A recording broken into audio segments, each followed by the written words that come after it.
Today we're going to talk about how to choose a neighborhood in Lake Oswego. And we have some really good tips, so stay tuned.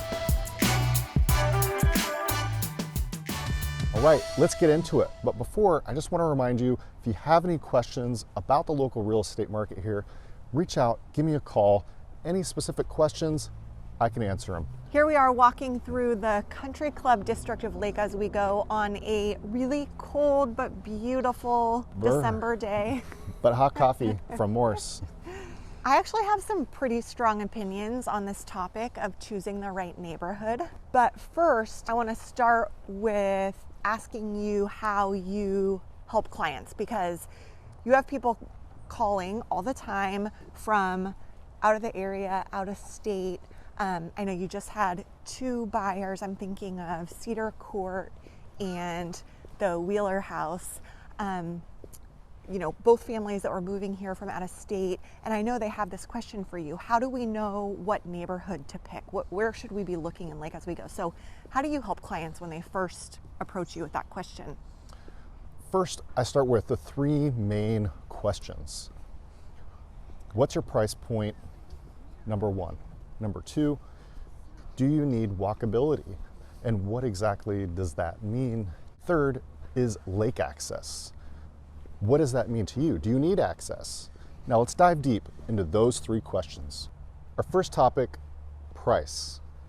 What price point works best for you and your budget when moving to Lake Oswego?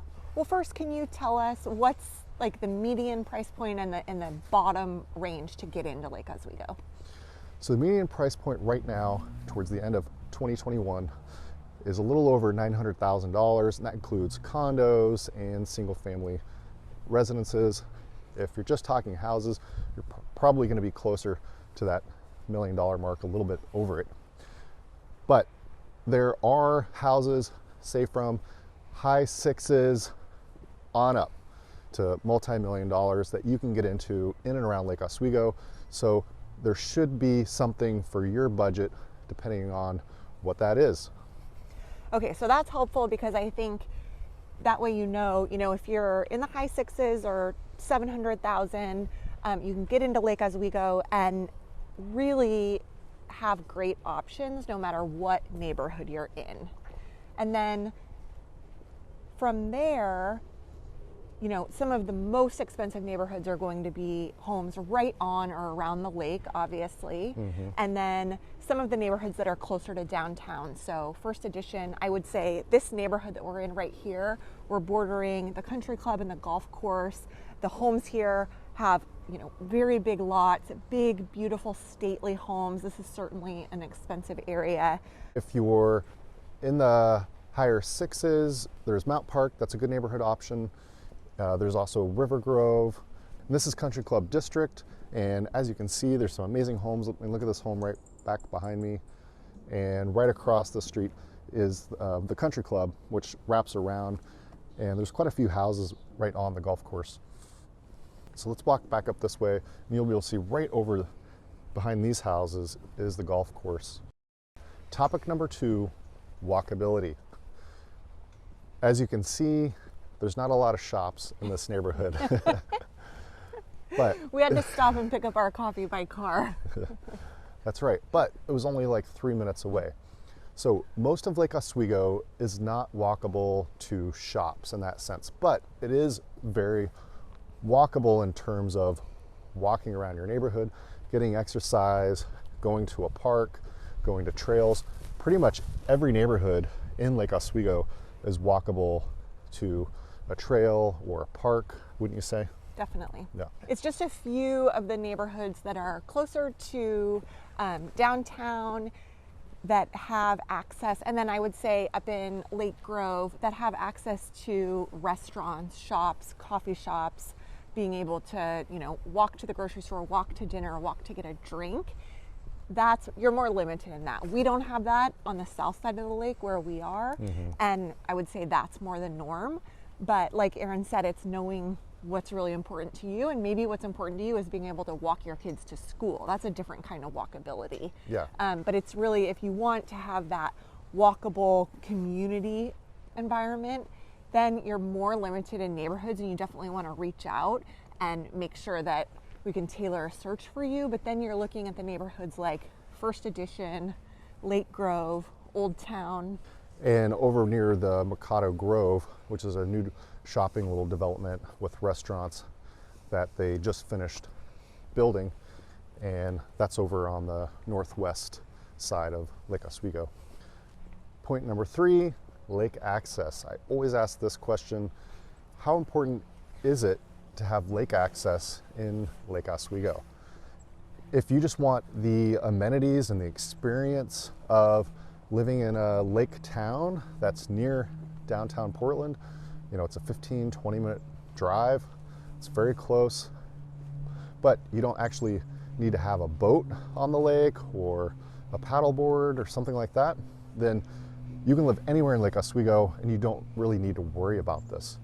But if you do want lake access, definitely reach out and give me a call, because it's very limited here. And a lot of people are really surprised when they move here and they realize that they don't have lake access. And then they're disappointed, and then maybe they're on a home search for something that does. So lake access here, you either have to live on the lake or have what they call a lake easement. Now there's 3,000 homes that have lake easements, and a lot less that are actually on the lake. So as you can imagine, there's way more than 3,000 houses here in Lake Oswego. So what the easement does is give you the rights to use the lake, and the lake is privately owned by the Lake Corporation, and it's also maintained through the fees for that. And they range, there's about 19 different easements, and the fees range anywhere from like $2,500 on up to join, and then there's yearly fees. And then they have fees if you're gonna have a boat or a paddleboard, a canoe, things like that. And it's a lot easier to have a lake easement and to put a kayak on there or a paddleboard on the lake, or if you just want to go down to the swim dock and go swimming, those you can do instantly if you have a lake easement. But if you want a boat on the lake, all of the easements right now have wait times that can vary from about 2 years on up to 10 years, depending on the easement. So all those things really matter. I would just say that you can also get on the water on the Willamette River. So, that can be an option. If the house you find and love doesn't have lake access, there are other ways to have that water experience without an easement. Or you could make friends with someone that does have an easement or a boat. That's also a great way, that you don't have to worry about maintenance of the boat. Lake access is so limited.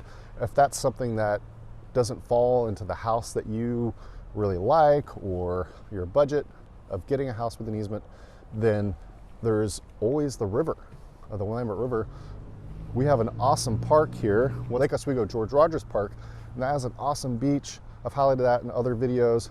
And in the summertime, they do kayak rentals, stand-up paddleboard rentals. So you don't even have to have your own equipment. You can just try it out and see if that's something you want to invest in. And the river here is basically like a lake as far as the way people treat it. Lots of people use the rivers in and around Oregon, versus lakes, because there's really only one lake in Portland, and that's Lake Oswego. So I just want to throw out one other sort of way of thinking about this, which is that it sort of has two sides. In the summertime, on a hot August day, when you look out at the lake, you're going to want to be on it. It is gorgeous. Yes. So there's nothing like being on the water in the summer. It's just a very kind of Americana, nostalgic vacation feeling. But the flip side of that is that that's a very limited time of the year. And for the other 8 months of the year, it's pretty much too cold to be out on the lake. Yep. And so it's just something to keep in mind, how important being on the lake is to you for those few months of the year versus the rest of the year. This Very is how good I points. console myself that we don't live on the lake. Yeah, we don't have lake access, but Lake Oswego does have 2 swim parks. So every Lake Oswego resident can use one of them, and about half of the other residents can use the other swim park. And they're both really cool, just a little bit different on two different sides of the lake. So not to worry, you and your kids can definitely swim in the lake no matter where you live. It's just harder if you want to have a boat or a kayak or paddleboard on the lake. Now let's get to my controversial strong opinion, which is that when you have kind of those three factors out of the way, you know what your price point is, you know how much walkability matters to you, you know how much lake access matters to you. Other than that, it doesn't really matter which neighborhood you choose. And especially in a time with super limited housing inventory in Lake Oswego, it might be that you fall in love with a house and that's the neighborhood you choose because you find the right house for your family. That's right. Definitely what happened to us when we moved here. Yeah, absolutely. And every neighborhood has a lot going for it, and you'll find in every neighborhood, you know, champions who say this is the best neighborhood in Lake Oswego because they really do all have great things about them. Yeah, every neighborhood is unique. Every section of Lake Oswego is a little bit different, and I 100% agree with you. Find the house that's right for you, but first it's just really good to define those main things so maybe you don't fall in love with the wrong area or something. If you're, you know, hard set on I have to have it, you know, a lake easement or something like that, then it's good to know up front. I would say just a few high level things. The north side of the lake is more commercial. It has more access to shops, restaurants. It's a little bit closer to Portland. Stoopy. The south side of the lake is bordering more of the rolling farmland and the vineyards and the hiking at Cook's Butte. And so those are just two kind of different feelings. I would also say that, you know, the schools in Lake Oswego are great. And so you don't need to choose a neighborhood because that neighborhood has the best school. That's right. The schools on both sides of the lake are wonderful. They're doing a They're lot of all excellent. upgrades in terms of the buildings and the facilities. So I don't think you need to choose a neighborhood based on schools. No, they're all really good among the number 1 and number 2 in the state. Westland and Lake Oswego for public schools kind of go back and forth between number 1 and number 2 schools, public schools systems in the state. So I think like any life choice, it's about knowing yourself, knowing what you really want, what you value, what your priorities are, and then getting some guidance on, you know, helping you find a home that fits it within that. Yeah, 100%. I love helping people find that perfect home. So please reach out to me and give me a call. Information's right down there below and in the description area. All right. Cheers. Bye.